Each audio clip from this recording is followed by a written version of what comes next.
Ferrari is going through a crucial phase in the development of the 2026 power unit, which will have to comply with the new federation regulations. There is a lot of excitement in Maranello because Enrico Gualtieri is tasked with closing the gap with the Mercedes power unit, which is currently considered the benchmark for the development of the new engine for next year. In today's video, we will take a detailed look at the work Ferrari is doing for 2026. We also need to discuss the statements from Hamilton and Nico Rosberg.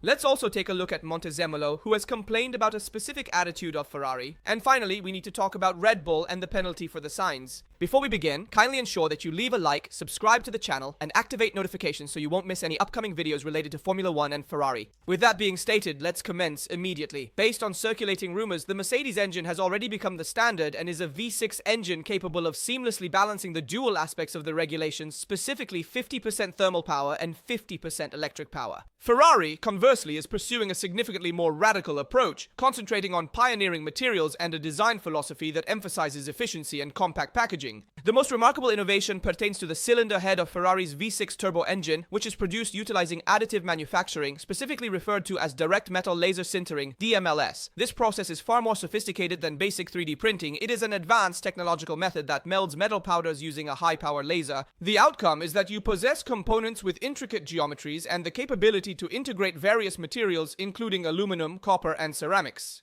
In theory, this decision permits the elevation of combustion chamber pressures to previously unmatched levels, accompanied by significantly elevated operating temperatures. In practice, the potential risk is that reliability could become a significant Achilles heel, and here, in my opinion, resides the genuine uncertainty. Ferrari cannot afford to have a swift yet fragile engine. This is due to the regulations that restrict the available components, necessitating the division of the season into 4 distinct power units.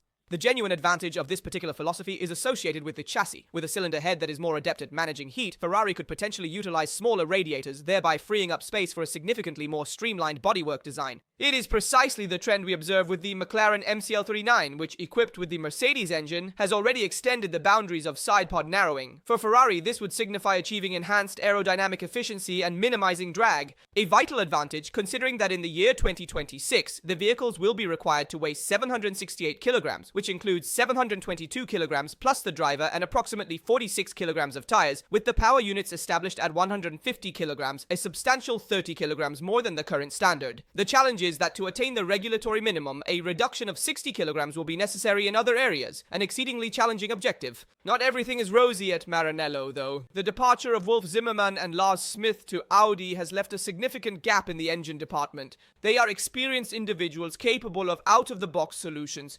Zimmermann had even experimented with a steel cylinder head, which was later set aside. On the aerodynamics front, there has been some chaos with the arrival of Frank Sanchez. Diego Tondi, appointed this year as head of aerodynamics, remains in charge with a secured contract and a raise, indicating that Ferrari seeks continuity at such a delicate moment. President John Elkann has reiterated that 2026 must be the year of the Drivers' World Championship title. A huge goal, because the regulatory change will reset the values and the margins for error will be minimal. After 3 seasons without concrete results, Fred Vassar's team is called upon to demonstrate that they can reap the rewards of work that has so far only brought promises. My impression is that Ferrari is attempting the most challenging route, yet it might also be the sole path that can provide a genuine advantage. Mercedes begins with robust and dependable foundations, as it has already proven in this regulatory period, possessing the finest engine on the grid since it is additionally utilized by McLaren and permits the use of smaller radiators. Sure, given some reliability issues, but they're minor. Red Bull focuses on boosting efficiency, and Audi is set to join with vast resources. If Maranello doesn't take risks now, they might never. The challenge will fundamentally revolve around achieving equilibrium, with groundbreaking innovation in materials, indeed, yet without compromising dependability. If Ferrari can genuinely integrate these two elements, the 678 could potentially be the vehicle that propels the prancing horse back to the forefront. And many of you might wonder how it's possible that Mercedes is ahead of everyone in engine development.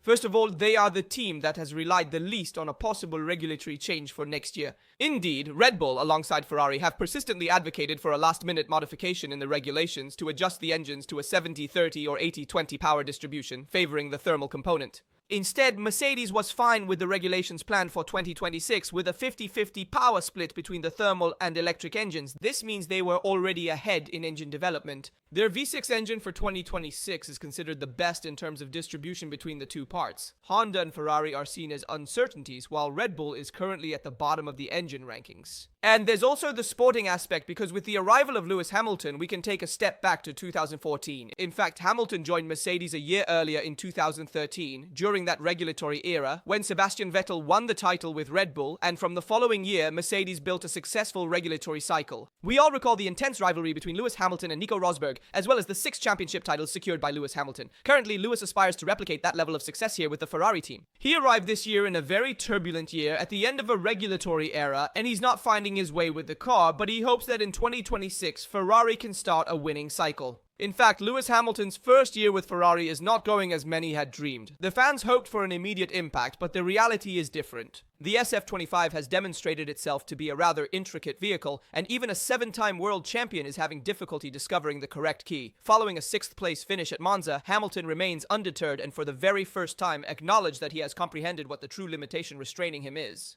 This car isn't built for me. The British driver made it clear. After 11 long years at Mercedes, he got used to a car tailored to his unique driving style.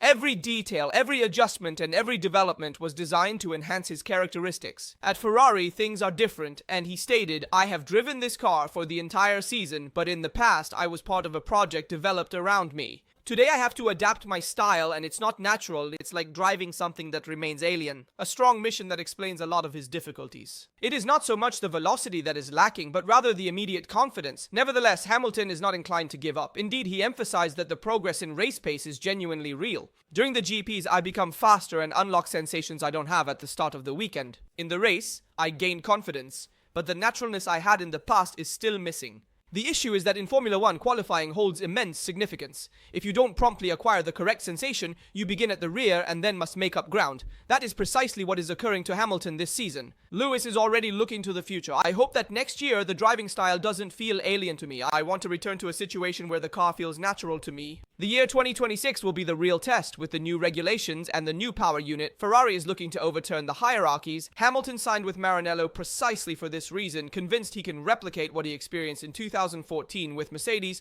In my personal opinion, I am convinced that Hamilton is experiencing an unavoidable phase. After spending his entire career with Mercedes, it is quite normal for the transition to Ferrari to necessitate an extended adaptation period. The issue is that contemporary Formula 1 racing does not easily forgive. If you are not immediately competitive, the pressure intensifies, the media launches attacks, and the risk becomes that of compromising mutual trust. What strikes me the most profoundly is his remarkable candidness. Publicly acknowledging that Ferrari does not ideally suit him is a clear sign of self-awareness, yet it remains a cautionary signal for the team if they are unable to construct a vehicle more specifically tailored to him by the year 2026, risking the squandering of the significant market move that set the paddock ablaze just a year ago. For now, Hamilton is holding on, but the real challenge will be to see if Ferrari can turn this feeling of unfamiliarity into a car that is truly his, with which he can genuinely compete for the world title. As per Nicola Osberg, Lewis Hamilton's arrival at Ferrari represents a significant market coup, akin to when Michael Schumacher became part of Ferrari in 1996. However, underlying this decision, there exists more than mere passion and financial considerations. There is a more subtle, almost secret reason related to the team, the drivers, and the sponsors. Everyone knows that driving for the prancing horse is every driver's dream. Even Max Verstappen has acknowledged that someday he might compete in the iconic red colors. However, Rosberg included an intriguing detail. Ferrari handles its drivers in a distinct manner when it pertains to sponsors. In the present day, racing teams have selected commercial partners, and drivers are required to allocate time for events, photo shoots, and promotional journeys.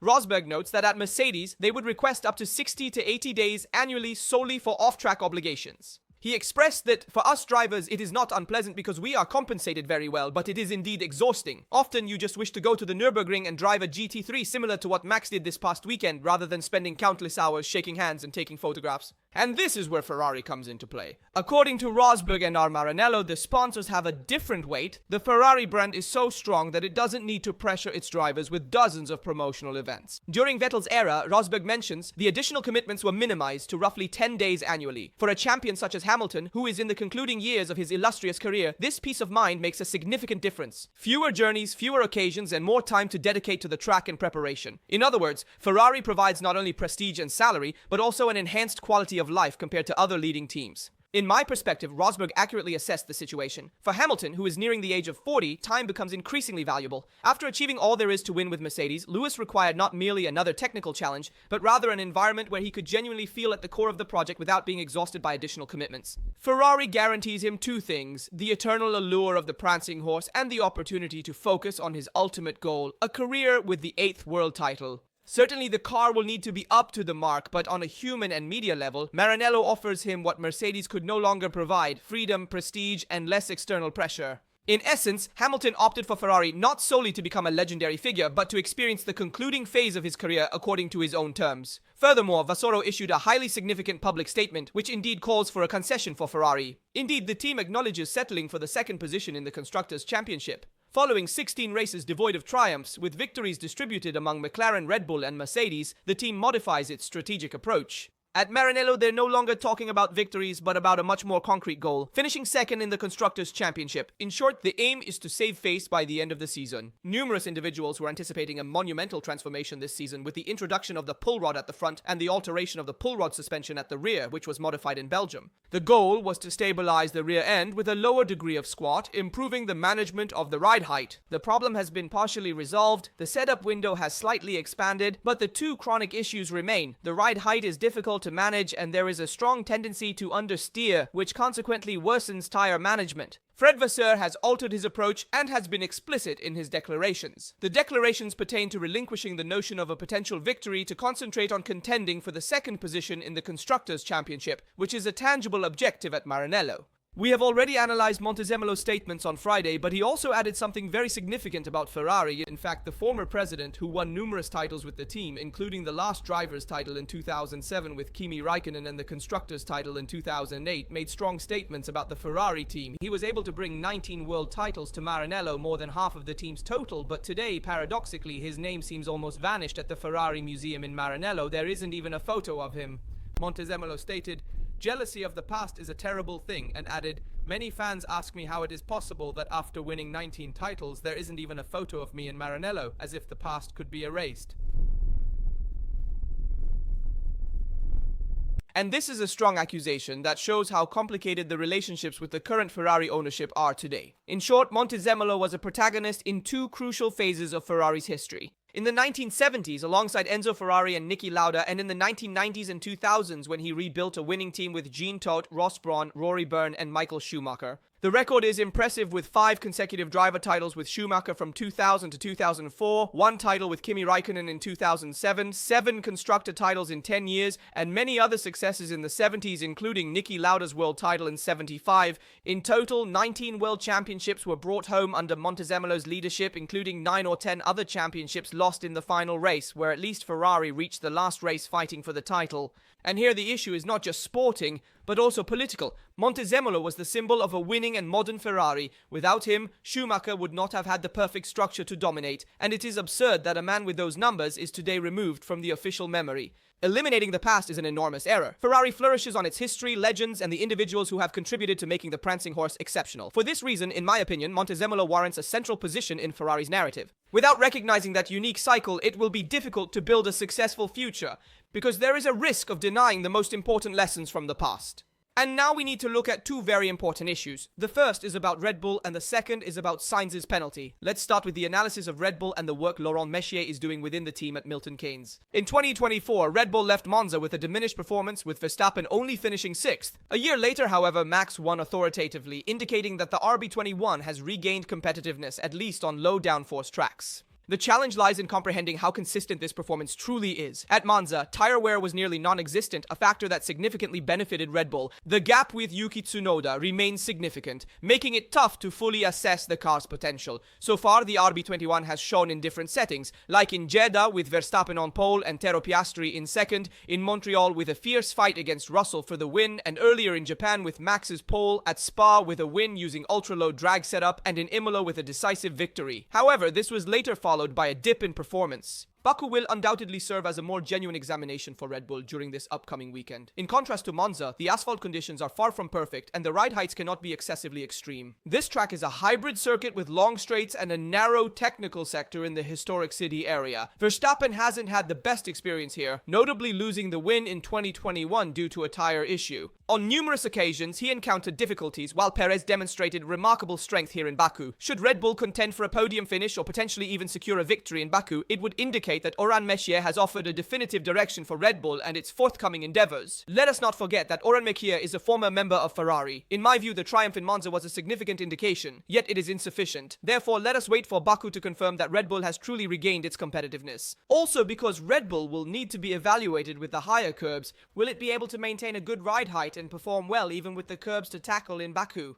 This is a very important question. Beyond everything, it seems that Meichi is the right person in the right place at this moment. The relationship with the engineers and the drivers is excellent. And as mentioned, even Helmut Marko needed someone capable of speaking the language of the technicians. Horner was a manager, but he didn't have an engineering background. And in this critical phase, a profile like McKee was indispensable. It will be interesting to see if McKee will be able to provide the right direction for the future of Red Bull looking towards 2026, with the aim of not losing Verstappen, who might change teams. One last thing, we need to talk about Sainz's penalty at Zandvoort and the appeal that took place in September. What was the outcome and how will this situation be handled in the future? The stewards at Zandvoort, after meticulously reviewing the newly provided video footage from Williams, concluded that Sainz was not accountable for the incident. The situation was instigated by a momentary loss of control of Lawson's Racing Bull's vehicle. Therefore, the final outcome is that the 2 penalty points were indeed reinstated to Sainz. However, the race penalty itself was still upheld because the 10-second penalty had already been served, and the standings cannot be altered retrospectively. In practice, it's a partial victory for Sainz, who remains in 13th place and out of the points, despite the new evaluation. Williams then commented on the decision. We were truly grateful to the race stewards for thoroughly reviewing the case and for acknowledging that Carlos was not responsible. It is indeed frustrating that our race was compromised, but we will persist in working collaboratively with the FIA to enhance the processes and regulations. The biggest problem with the single episode is that the FIA has set a precedent. If a driver is unjustly penalized and the review clears them, the sporting result remains distorted. In short, in my opinion, Williams did well to insist because the review showed that the commissioners were wrong, but be aware that the regulation is a huge flaw. If the review comes through, but the race result cannot be changed, then the system does not ensure sporting justice. And the precedent is important because from today, teams will be more encouraged to appeal. It's necessary for the FIA to clarify once and for all how to handle these cases, because otherwise, even if the error is acknowledged, the disappointment remains. Let us know your opinion in the comments on all the topics we've covered in the video. As always, I remind you to leave a like, subscribe, and activate notifications so you don't miss any videos about Formula 1 and Ferrari. In any case, see you in the next video.